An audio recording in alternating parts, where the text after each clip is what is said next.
essaie. Bonjour à tous et bienvenue sur ma chaîne. Aujourd'hui, j'ai pensé à essayer de vous apporter quelques éléments par rapport à la crise sanitaire actuelle.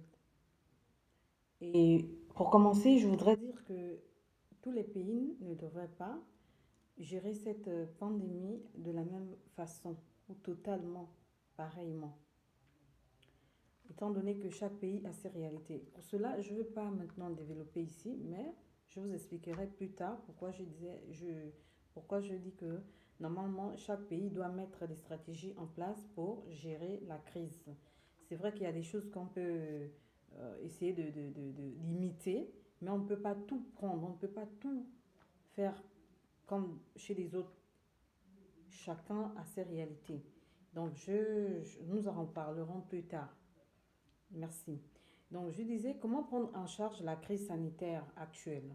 En deux termes, comment faire face à cette pandémie? Posons-nous quelques questions. Qui? Quand? Comment? Quelles sont les mesures d'urgence?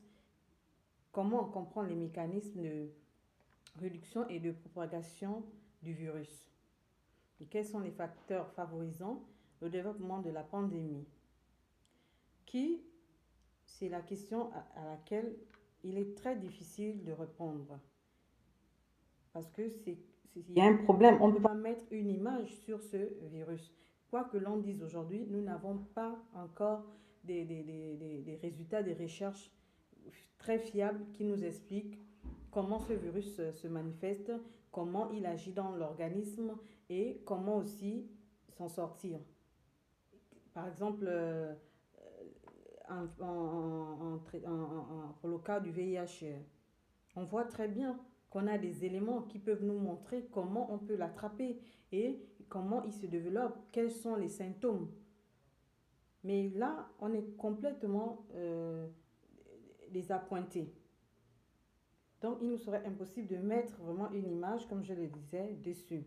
Qui plus est, une personne atteinte peut être aussi asymptomatique. Par exemple, on nous parle des enfants, on nous dit que les enfants, ce sont des porteurs sains. Mais entre-temps, ils peuvent contaminer. Rien ne nous dit que parce qu'ils peuvent attraper le virus et ne font pas la maladie, qu'ils ne peuvent pas contaminer. Ça encore, là aussi, plutôt je voulais dire, on ne nous a pas encore donné des informations. Donc, à cela ne tient, nous sommes tous concernés.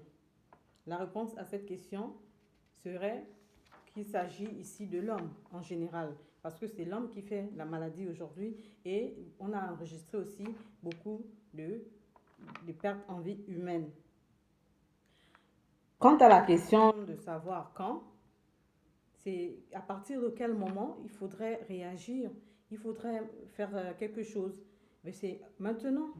Maintenant, étant donné que, comme je le disais tantôt, il a déjà causé plusieurs pertes en vie humaine, beaucoup de décès enregistrés à travers le monde entier. Donc il faudrait maintenant que certains pays qui n'enregistrent pas encore un taux élevé de mortalité face à ce virus puissent commencer à appliquer des mesures, mettre des mesures en place pour éradiquer, ou sinon même pour qu'ils n'atteignent pas un pic de pandémie et qu'il n'enregistre pas autant de morts qu'ailleurs. Donc, c'est le moment d'agir, c'est le moment de prendre les choses en main. Comment? C'est à ce niveau où je voudrais encore réitérer mon propos en signalant que tous les pays ne peuvent pas lutter contre cette crise de la même façon, totalement. Pourquoi je dis totalement? Étant donné que chaque pays a ses réalités. Le contexte africain même, pour prendre le cas de l'Afrique, tous les pays africains n'ont pas un même système sanitaire. Chacun, à son niveau, a un système différent et fonctionne aussi différemment. Donc, ça veut dire que le Gabon, par exemple, ne peut pas appliquer les mêmes mesures que l'Afrique du Sud. Mais le Gabon peut s'appuyer sur, si en Afrique du Sud, on enregistre moins de décès, alors le Gabon, oui, je dis le Gabon peut se rapprocher de l'Afrique du Sud pour savoir comment elle a mis, quels sont les mécanismes qu'elle a mis en place pour éradiquer le virus ou bien pour diminuer la propagation du virus. C'est le cas du Togo, c'est le cas du Congo, c'est le cas de la Côte d'Ivoire, du Bénin, de tous ces pays, du Cameroun. Donc, en fait, c'est ça. Il faut voir les mesures qui portent, les mesures qui sont vraiment payantes, comme s'il faut le dire. Et pourquoi?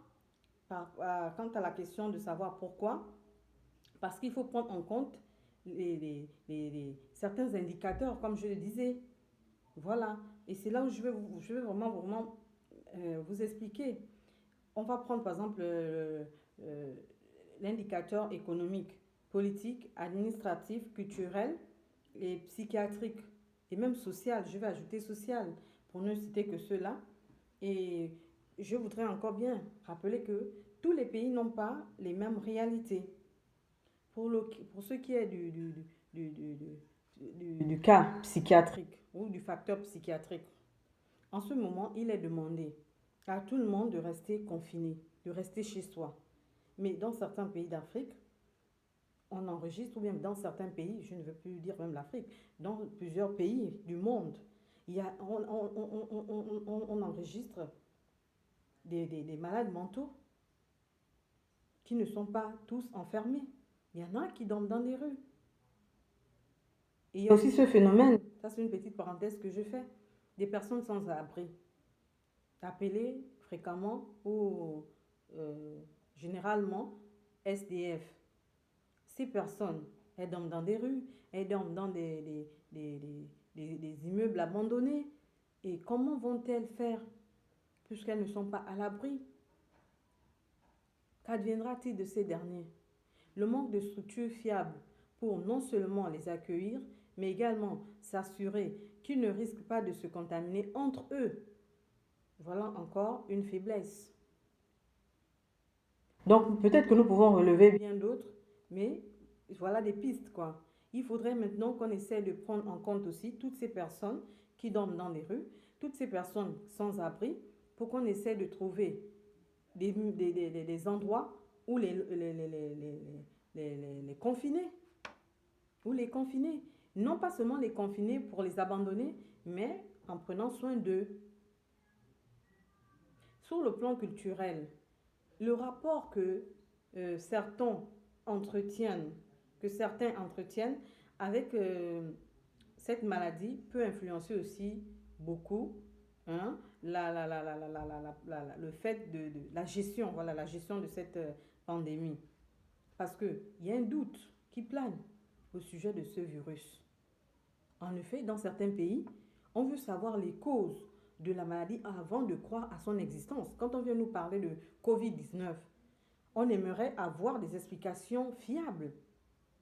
Comment est-il, comment se manifeste-t-il?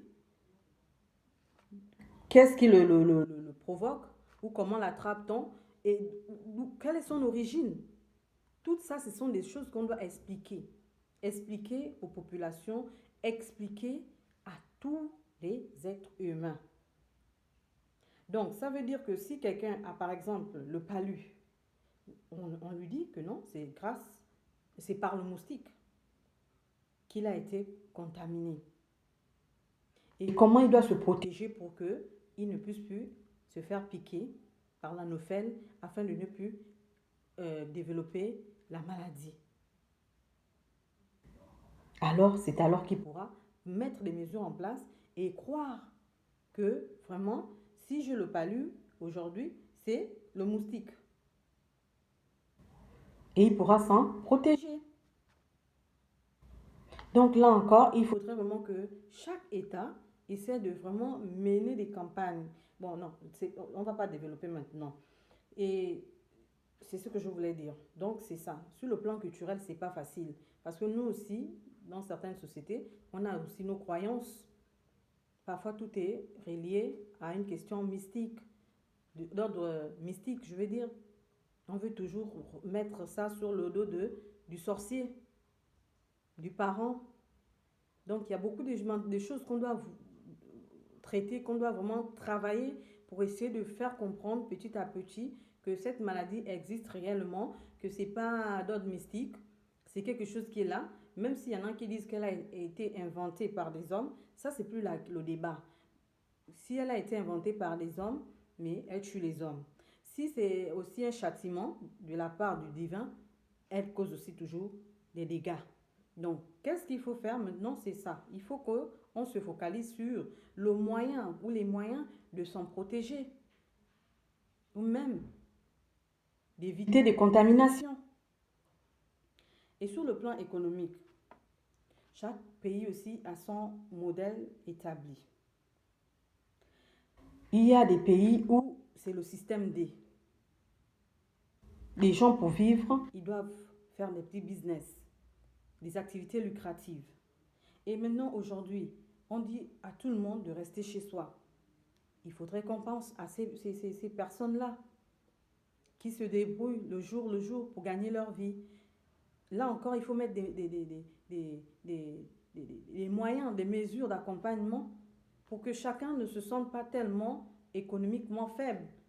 Parce qu'il y en a qui n'ont même pas 1 € par jour pour vivre. Maintenant, si ceux-là qui se lèvent chaque matin pour essayer de gagner leur gagne-pain, et on leur dit aujourd'hui arrêtez tout. Il y a des mères des familles, il y a des pères qui sont sans emploi, mais qui se débrouillent. Ils font des petites bricoles par-ci, par-là, ils récoltent des petits sous et ils font leurs courses avec. Et c'est ce qu'ils trouvent à nourrir leur famille. Et pour nourrir leur famille, là aussi, vraiment, c'est très important. Il faudrait qu'on tienne compte de toutes ces personnes. Il y a des entreprises aussi qui étaient déjà au bord de la faillite. Mais il faudrait qu'on mette aussi des mesures d'accompagnement pour soutenir ces entreprises, pour soutenir toutes ces personnes. Parce que après, on risquera vraiment de connaître d'autres crises. À part après la crise sanitaire, on risquera de faire face à la crise aussi économique, à la crise sociale. On pourrait s'attendre à des soulèvements. Je ne suis pas encore là, mais on va continuer. Donc, c'est à chaque État de voir comment y remédier par rapport aux recettes, par rapport au PIB, par rapport à tout ce tout ce que le pays produit et tout ce qu'il y a comme entrée. Essayer de faire le partage. Là, maintenant, on oublie l'égoïsme. Qu'on donne ceux qui sont riches, oui, je dis ceux qui sont riches, qui pensent aussi à ceux qui n'en ont pas, ceux qui se battent, qui se débrouillent. Vous les riches aussi, j'attire votre attention, venez partager avec ceux qui n'en ont pas. Donnez, donnez, ouvrez vos comptes bancaires et allez aider les familles modestes, les familles démunies. C'est très important. Il faut vraiment faire la solidarité. On doit jouer sur la solidarité aussi, commune. Et sur le plan administratif, je sais qu'il y a beaucoup de pays qui appliquent déjà cela. Le télétravail, c'est très important. Pour ceux qui peuvent vraiment travailler à distance, continuer à faire fonctionner l'administration, c'est très bien. Continuer dans ce sens. Et maintenant, pour ceux qui sont dans des zones où il n'y a pas d'Internet, ça va être très difficile. Là encore, vous voyez que ça va vraiment ralentir le, le, le, le rendement, ça va ralentir vraiment euh, l'avancée des choses sur le plan administratif. Mais il faudrait aussi que les pays, que chaque administration mette aussi des mesures en place pour accompagner les administrés. Et sur le plan social, je voudrais vraiment dire que après la crise sanitaire, il y aura aussi une crise sociale et qui pourrait se répercuter par l'insécurité. Oui, l'insécurité.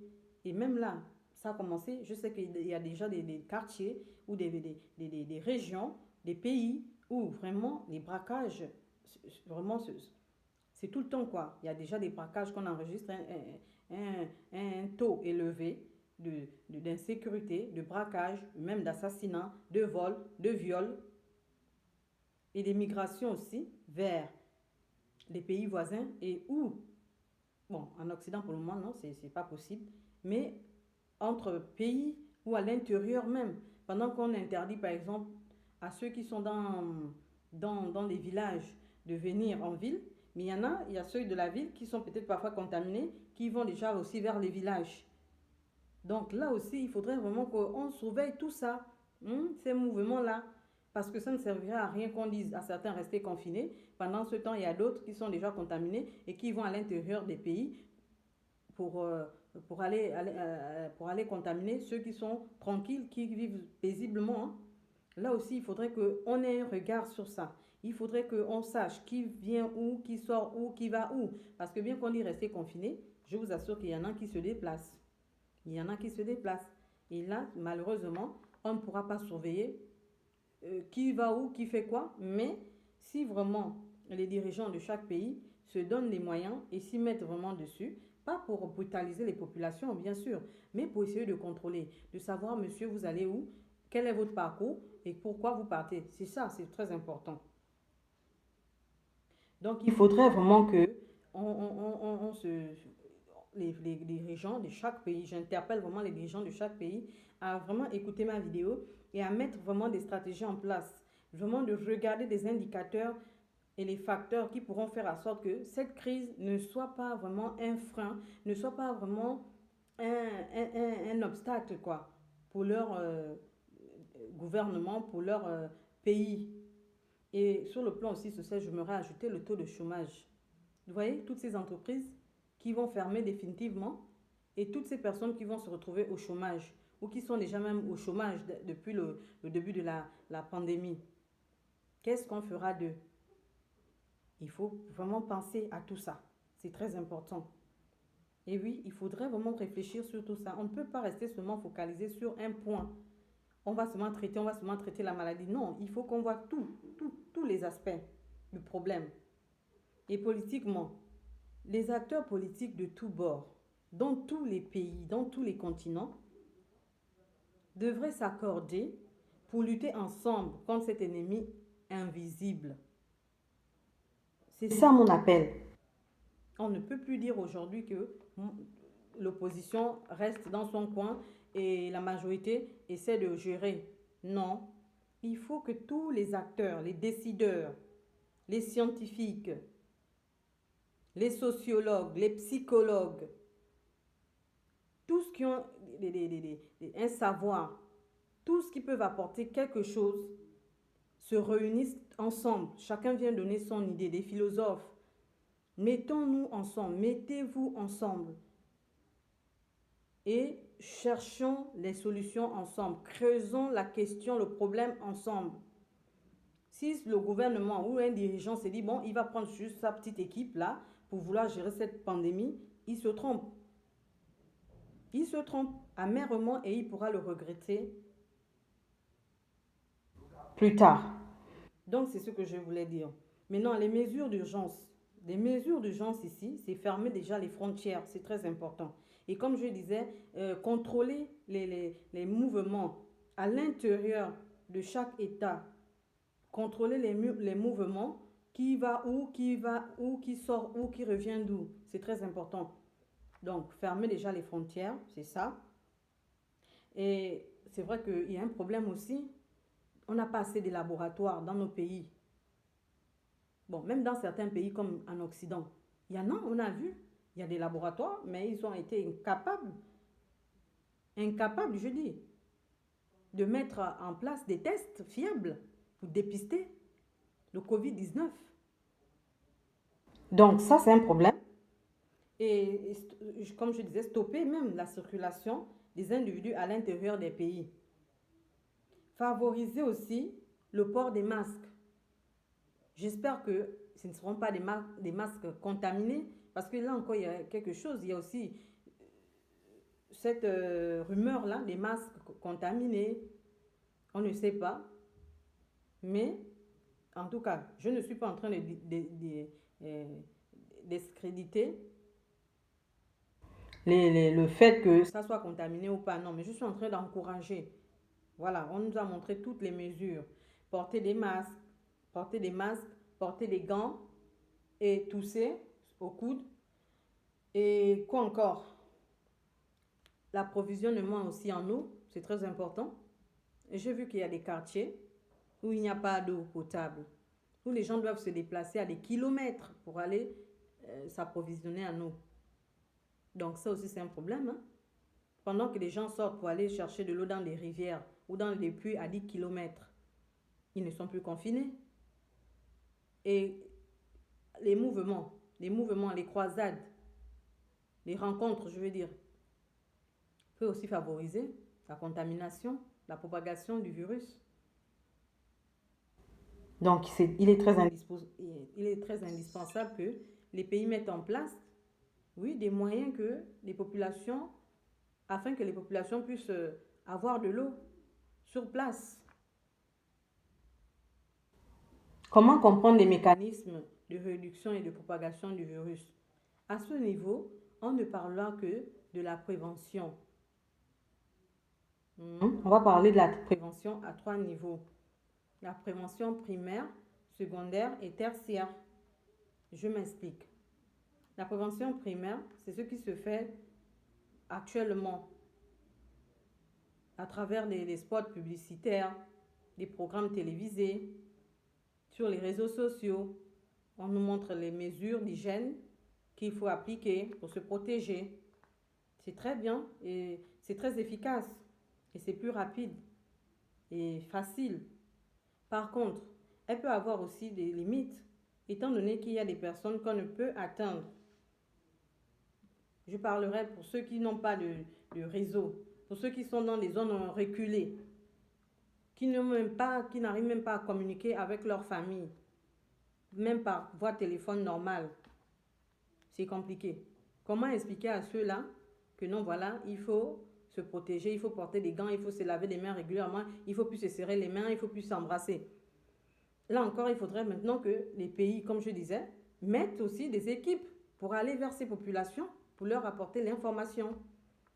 Mais oui, c'est très important. S'ils ont un parent qui arrive de la capitale, qui est contaminé, il tousse, il commence à faire il commence à avoir les différents symptômes. Il fait de la faute fièvre, il tousse, il ne se sent pas bien, il s'étouffe. Voilà, il s'étouffe, il a du mal à respirer. Comment eux, ils sauront que là, il s'agit de cette maladie? Mais il faudrait que les équipes partent leur donner l'information et leur donner aussi le matériel. Il y en a même, il n'y a pas de dispensaires. Même pour un seul comprimé Efferalgan, il n'y a rien. Pas de dispensaire, pas de pharmacie. Comment ils vont faire? Donc, c'est pourquoi je dis que c'est vraiment un problème qu'il faut vraiment traiter sur tous les plans. Il ne faut pas négliger. C'est très important. Il ne faudrait pas que nos dirigeants négligent ça. Et donc, c'est ça. C'est la sensibilisation. C'est ce qui se passe sur les réseaux sociaux, comme je le disais tout à l'heure. Donc, il faut mettre des dispositifs en place. Pour ceux qui n'ont pas l'accès à Internet, pour ceux qui n'ont même pas de télévision, pour ceux qui n'ont même pas de téléphone. Quant à la prévention secondaire, c'est auprès de familles, de porte à porte, que ce soit dans les zones rurales ou urbaines. Et oui, ce sera le porte à porte. Ça veut dire quoi? Je dis peut-être, par exemple, des équipes peuvent aller avec du matériel eux-mêmes déjà bien protégés, des masques, des gants, des masques, des gants, avec des haut-parleurs, par exemple, et avec des sachets déjà, quoi, tout emballé dans des sachets, des gants, des masques, même des gels hydroalcooliques, voilà, dans des sachets attachés. On demande, ici, dans cette famille, vous êtes par exemple au nombre de combien? Ou même faire un passage préliminaire, venir recenser. Dans chaque famille, on sait que par exemple, il y a tel nombre d'enfants et les parents. Donc, on saura combien, par exemple, apporter dans cette famille.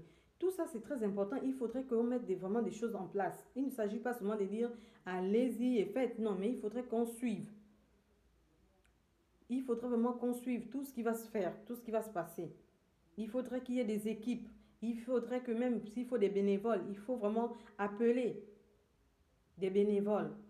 Donc c'est ça, le porte-à-porte avec un haut-parleur, mettre des masques, des gels hydroalcooliques, des gants dans des sachets déjà attachés et arriver au pied des portes des personnes, toquer et parler même, se tenir à distance et parler avec le haut-parleur, voilà, expliquer encore les mesures d'hygiène et la pandémie, c'est ça. de poser et partir. Ça, c'est la prévention secondaire. En ce qui concerne la prévention tertiaire, c'est par des pubs, oui, des programmes télévisés, par des chants aussi, ça peut se faire. Quelqu'un, comme je disais, avec un haut-parleur, on a des artistes. Les artistes peuvent se mettre dans un carrefour avec un haut-parleur et ils chantent, ils expliquent. Les passants, parce que oui, les passants verront que, ah oui, on est en train de nous sensibiliser sur le coronavirus. Oui, ils peuvent aussi, je parle aussi des comédiens, ils peuvent faire des sketchs. Des sketchs. Un comédien peut se mettre quelque part, même dans un quartier, il prend un haut-parleur, il fait son sketch, il explique. Ou il peut faire une vidéo et il envoie sur les réseaux sociaux. C'est aussi ça. Donc, c'est possible de le faire. Donc, c'est très important. C'est ce que j'avais à vous partager. Désolée si j'ai été très longue, mais vraiment, j'aimerais attirer l'attention des dirigeants du monde en leur disant que il faut qu'ils prennent vraiment en considération toutes ces mesures. Peut-être qu'elles ne sont pas exhaustives, mais moi, c'est ce que je trouvais à dire et que j'aimerais partager avec eux et avec aussi les populations. Maintenant, je vous souhaite tous un bon confinement et soyez protégés, surtout en bonne santé. Bisous, au revoir.